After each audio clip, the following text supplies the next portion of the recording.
It's a long and difficult story. And to be perfectly honest, I'm not sure if I'm doing the right thing. What I do know, though, Dia, is that the truth will bring you no solace.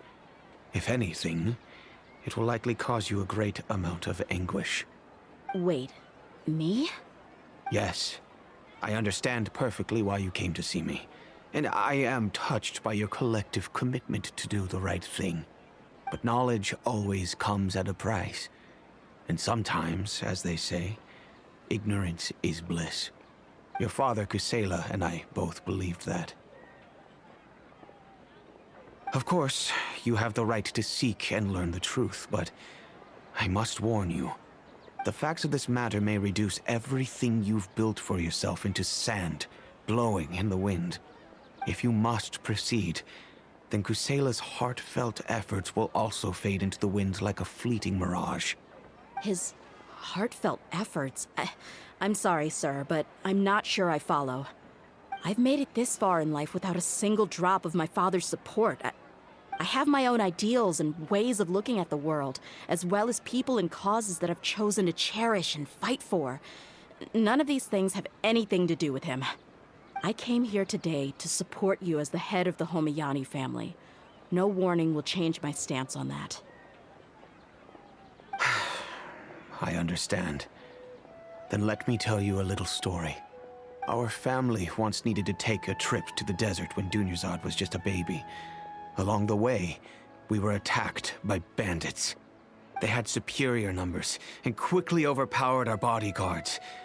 When all seemed lost, a group of passerby Eremites lent us their support. Those Eremites were Kusela's brigade, Dekan al-Ahmar.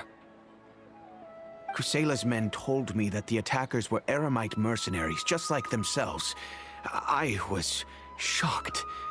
Why would Dekan al-Ahmar go so far to save us and not spare the fellow Eremites? Kusela was grinning and walked over to play with baby DUNYAZAD. She was startled by his unfamiliar face and nearly started crying. Really? I never knew.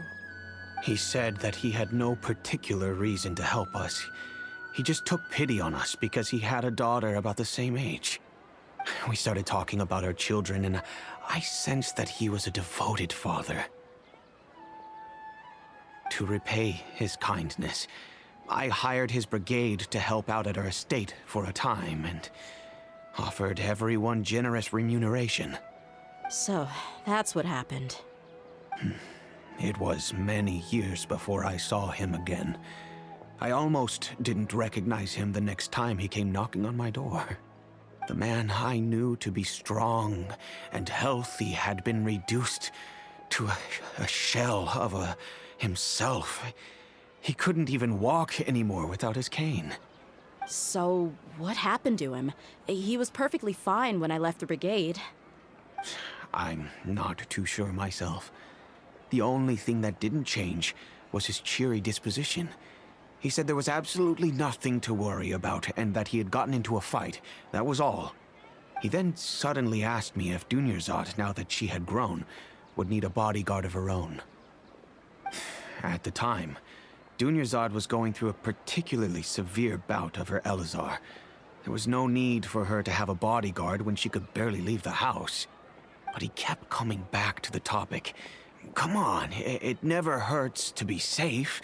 How do you know a bodyguard won't come in handy one day? I was completely lost at first, until he recommended the Blazing Beasts, and in particular, a mercenary named DEHYA. So he was the one who recommended DEHYA to you? Indeed. He didn't say it out loud, but it was clear that he saw Deshret's relics as an evil group who would eventually corrupt every member in their ranks.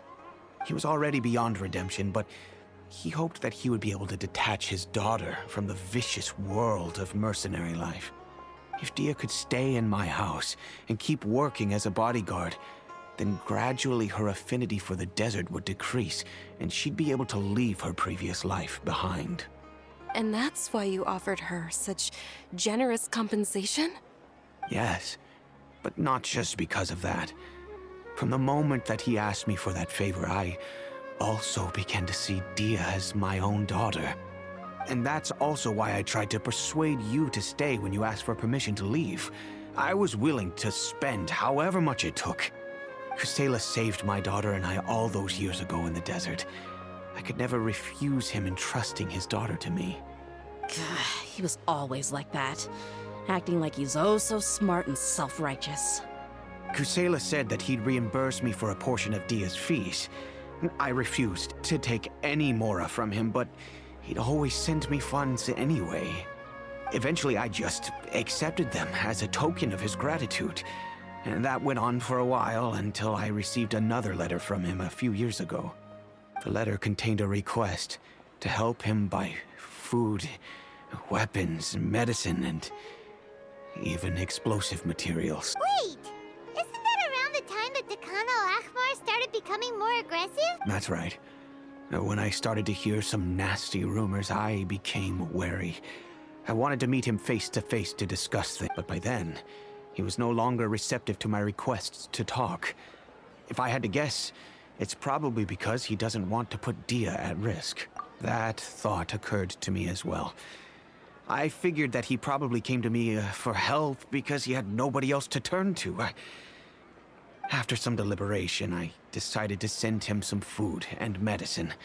I turned down all his requests for explosives and weaponry. I am aware that even such a reduced gesture of support could lead to others coming to harm, but I could not simply reject his plea for help. In the end, it probably was the wrong decision.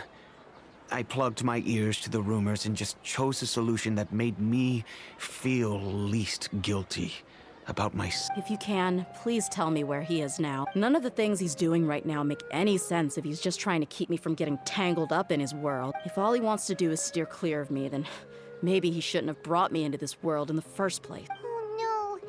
Dia, please don't feel that way. I'm just angry because I can't wrap my head around any of his actions.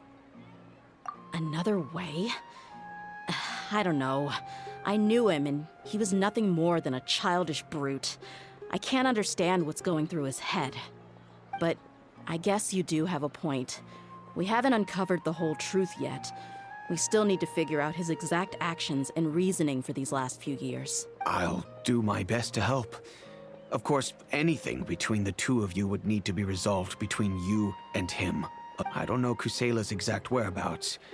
Outside of supplying his brigade with some goods, I tried my best to avoid getting involved any further with him. However, there's a man on the list named Jawed.